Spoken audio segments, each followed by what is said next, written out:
Hi everyone, welcome back to me and mommy. This is me Shelly. And जैसे कि winter season start हो गया है तो इस सीज़न में छोटे बच्चों को कोल्ड या कफ होना बहुत ही कॉमन चीज़ है। बट कोल्ड या कफ ऐसा चीज़ होती है कि जिसको अगर आप स्टार्टिंग में थोड़ी सी होम रेमेडीज़ अगर ट्राई करके उसको रोक लें तो वो बच्चे को ज़्यादा परेशान नहीं करता और बहुत जल्दी ही ठीक हो जाता है। कुछ ऐसे ही होम रेमेडीज़ मैं आपके साथ शेयर करने वाली हूँ जो इन लास्ट 3 ईयर्स मैंने दर्श के साथ ट्राई की हैं और इनका हमें बहुत ही अच्छे रिजल्ट देखने को मिले हैं और बहुत ही क्विक रिजल्ट्स देखने को मिले हैं। मैंने अलग अलग वीडियोस में इसमें से कुछ चीज़ें आपके साथ पहले शेयर भी की होंगी, बट आज सारे चीज़ें जो है मैं आपके साथ एक साथ शेयर करने वाली हूँ। तो वीडियो ये बहुत हेल्पफुल रहेगा अगर आपके बच्चे छोटे हैं, स्पेसिफिकली अगर 5 साल से छोटे हैं तो बहुत ही काम का वीडियो हो। इसको लास्ट तक ज़रूर देखिए और अगर आपको वीडियो हेल्पफुल लगता है, पसंद आता है तो इसको लाइक ज़रूर कीजिए।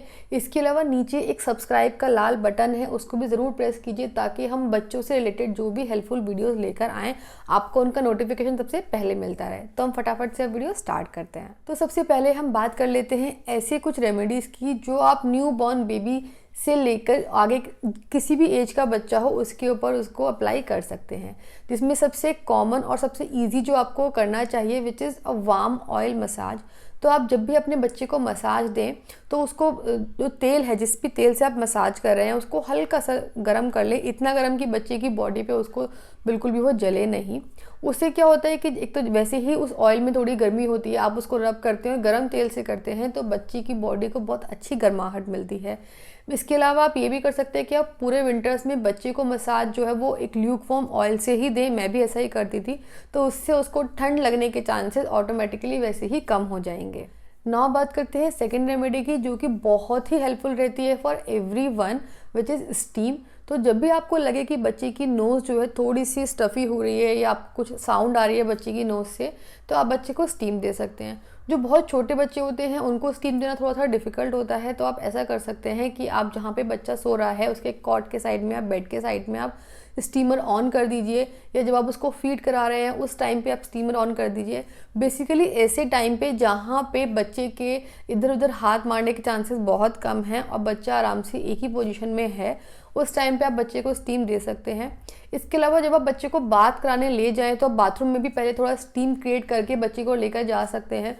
वो स्टीम आप स्टीमर के थ्रू क्रिएट कर सकते हैं, या जो गीज़र, अगर आप गीज़र का पानी यूज़ कर रहे हैं तो आप शावर ऑन करके भी स्टीम बाथरूम में क्रिएट कर सकते हैं। जब भी बच्चा स्टीम को इनहेल करता है तो बच्चे को नाक में जो भी ब्लॉकेज होता है उससे उसे काफ़ी रिलैक्स मिलता है। नाउ आता है थर्ड पॉइंट जो कि एक तरीके से होम रेमेडी नहीं है, बट हमको डॉक्टर ने, जब हम दर्श को दिखाने लेकर गए थे उसके बर्थ के 1 वीक बाद जॉन्डिस उसका चेक कराने, तभी हमको डॉक्टर ने लिख दिया था विच इज़ सलाइन ड्रॉप्स। तो सलाइन ड्रॉप्स बहुत ज़्यादा हेल्पफुल रही है हमारे लिए। तो जब भी हमें दर्श की नाक में हल्की सी भी चोकिंग लगती है तो हम वो सलाइन ड्रॉप्स उसकी नाक में डाल देते थे। उससे चाहे वो विंटर्स हो चाहे वो एसी में सुबह सो के उठ रहा है, इन एनी केस उसकी नाक में कुछ भी अगर गंदगी भी होती थी या कुछ भी ब्लॉकेज होता था तो उसको क्लीन करने में काफ़ी वो हेल्पफुल रहती है। अगर आपको दिख रहा है कि बच्चा मुंह से सांस ले रहा है, नाक से सांस नहीं ले रहा है कोल्ड में, तो उस केस में भी वो सलाइन ड्रॉप्स बहुत हेल्पफुल रहती हैं। आप बस ध्यान रखिए कि आप उसको बच्चे को सोते हुए मत डालिए, क्योंकि आप जब भी बच्चे की नाक में कुछ पानी डालेंगे तो बच्चा एकदम से डर जाएगा नींद में। जो बच्चा जाग रहा है स्पेसिफिकली उसको फीड कराने से पहले ज़रूर डाल दीजिए अगर उसकी नाक में कोई भी ब्लॉकेज है, क्योंकि अदरवाइज़ क्या होगा, अगर उसकी नाक पहले से ही बंद है और वो फीड करने के लिए अपना मुंह यूज़ कर रहा है तो वो सांस लेने के लिए उसको बार बार फीड को छोड़ना पड़ेगा। तो इसलिए आप बेटर है कि पहले उसकी नाक ओपन कीजिए, उसके बाद आप उसे फीड कराइए। तो सलाइन ड्रॉप्स काफ़ी हेल्पफुल रहती हैं, वो भी आप रखिए। उसमें कुछ नहीं होता है, वो एब्सोल्युटली सेफ़ होती है। बेसिकली उसके नाम से पता लग रहा है नमक का पानी, तो बच्चे को काफ़ी हेल्प करता है उनकी नाक की ब्लॉकेज को ओपन करने में। नाउ आता है next remedy which is very helpful for like new born और the infant, that is breast feed. तो अगर आपका बच्चा ब्रेस्ट फीड करता है तो बच्चे का कोल्ड बहुत ही जल्दी ठीक हो जाएगा, क्योंकि ब्रेस्ट फीड में ऐसी न्यूट्रिएंट्स होते हैं जो बच्चे की इम्यूनिटी को बढ़ाते हैं, उसको स्ट्रॉन्ग करते हैं, उसको डिजीज से फाइट करने के लिए प्रिपेयर करते हैं। तो आप जितना हो सके उतना ब्रेस्ट फीड कराइए। तो बात करते हैं नेक्स्ट होम रेमेडी की, जिसको आप एज अ प्रिकॉशन भी अप्लाई कर सकते हो, और मैंने ऐसे ही किया था व्हेन दर्श वाज बॉर्न। तो एक्चुअली ये मेरी मदर इन लॉ करती थी। वो क्या करती थी, जायफल के पाउडर को, जायफल का पाउडर बना के या उसको हल्का सा घिस के, जैसे आप बादाम को घिसते हैं, उसका पेस्ट बना के और उसको एक हल्का सा सरसों का तेल गरम किया, सरसों के तेल गरम करके सरसों के तेल को और उस जायफल के पाउडर या पेस्ट को एक पान के पत्ते पे लगा के आप बच्चे के सीने पे रख सकते हैं। वो बच्चे को बहुत गर्मी देता है। ऐसा हम जनरली वीक में एक बार रेगुलरली करते थे दिसंबर जनवरी में, व्हेन दर्श was like around 1 to 2 months old. तो उस टाइम पे दर्श को उससे काफ़ी गर्मी मिलती थी। जनरली हम रात को करते थे क्योंकि रात को थोड़ा मौसम ज़्यादा ठंडा हो जाता है और दर्श बहुत ही आराम से इससे सो जाता था। तो ये अगर बच्चे को कोल्ड या कफ हो रखा है आप तब भी ट्राई कर सकते हैं। आप बच्चे के सीने पे रख सकते हैं या कमर पे रख सकते हैं और कहीं नहीं रखना है इसको। लेकिन आपको ध्यान रखना है कि वो जो पान का पत्ता है, जो तेल है, वो इतना गर्म होना चाहिए कि आप उसको अपने हाथ के बैक पे इजीली रख सकते हैं। उसके बाद आप उसको बच्चे की चेस्ट पे रखिए। लेकिन उसको जब वो पान का पत्ता ठंडा हो जाए थोड़ी देर बाद आप उसको हटा दीजिए और जो जायफल का और जो तेल का वो था उसको आप एक ल्यूक वार्म वाटर में कपड़े को भिगो के उसको क्लीन कर दीजिए। अदरवाइज वो बच्चे को इचिंग भी क्रिएट कर सकता है, तो उसको आपको थोड़ी देर ही रखना है। वो काफ़ी अच्छी गर्मी देता है बच्चे को। इसके अलावा एक बहुत ही पॉपुलर होम रेमेडी है जिसको मैंने प्रिपेयर करके तो रख लिया था, बट लाइक फॉर्चुनेटली मुझे उसको यूज़ करने की कभी ज़रूरत नहीं पड़ी। विच इज़ कि आप एक छोटे से लाइक कटोरे में या किसी भी बर्तन में तेल को गर्म कीजिए, सरसों के तेल को गर्म कीजिए। जब तेल गर्म हो जाए तो आप उसमें 3-4 लहसुन की कली छिली हुई डाल दीजिए और अजवाइन डाल दीजिए और उस तेल को अच्छे से आप पका लीजिए, जिसमें कि आपका जो लहसुन है वो बेसिकली बिल्कुल पक जाएगा, काला सा हो जाएगा, बिल्कुल सूखा सा हो जाएगा। पकने के बाद उस तेल को आप छान लीजिए और जब वो तेल थोड़ा सा इतना गर्म रह जाए कि बच्चे को आप उसे इजीली मालिश कर सकते हैं, तो उसके बाद आप बच्चों के तलवों पे, हाथों पे, नेल्स पे बच्चों की मालिश कर सकते हैं। उससे आप पूरी बॉडी की भी मालिश कर सकते हैं। अब बेसिकली जब बच्चे को ठंड लगी होती है तो उस टाइम पे बच्चे की बैक पे, तलवों पे, जो पैर के नीचे वाला पार्ट होता है, यहाँ पे हथेली पे और नेल्स पे, हाथों पैरों दोनों के नेल्स पे मालिश करने से बच्चे को बहुत जल्दी आराम मिलता है। आप ये भी कर सकते हैं कि आप मालिश करने के बाद थोड़ी देर के लिए बच्चे को सॉक्स और ग्लव्स पहना के रख लीजिए ताकि उसे उसका और ज़्यादा फ़ायदा मिले। तो ये तो बात हो गई ऐसी होम रेमेडीज़ की जो जनरली आप इन्फेंट एज में बच्चों के ऊपर ट्राई करते हैं। इन्फेंट एज से लेके आगे तक भी आप ये बच्चों के लिए ट्राई कर सकते हैं। ना हम बात करते हैं अगर आपका बच्चा 3 मंथ्स के ऊपर है और उसको कोल्ड या कफ हुआ है तो उस केस में आप बच्चों को जो बच्चों के वेपर अब आते हैं वो भी यूज़ कर सकते हैं। मैंने एक ये मामा अर्थ का वेपर अब लिया हुआ था, जब दर्श हुआ था तभी लिया था, हमारा बहुत ज़्यादा यूज़ नहीं हुआ है, बट ये काफ़ी अच्छा है। जब भी मुझे लगता था कि दर्श को हल्का सा भी कोल्ड हो रहा है तो मैं उसके अगेन वो तलवों पे, नेल्स पे ये लगा देती थी, इसीलिए मेरे को मस्टर्ड ऑयल का भी यूज़ करने की ज़रूरत नहीं पड़ी। तो इससे क्या होता था, इससे उसको इतनी गर्माहट मिलती थी कि बच्चे को बहुत अच्छी नींद आती है और जो भी उसको कंजेशन होता है उसमें उसको रिलीफ मिलता है।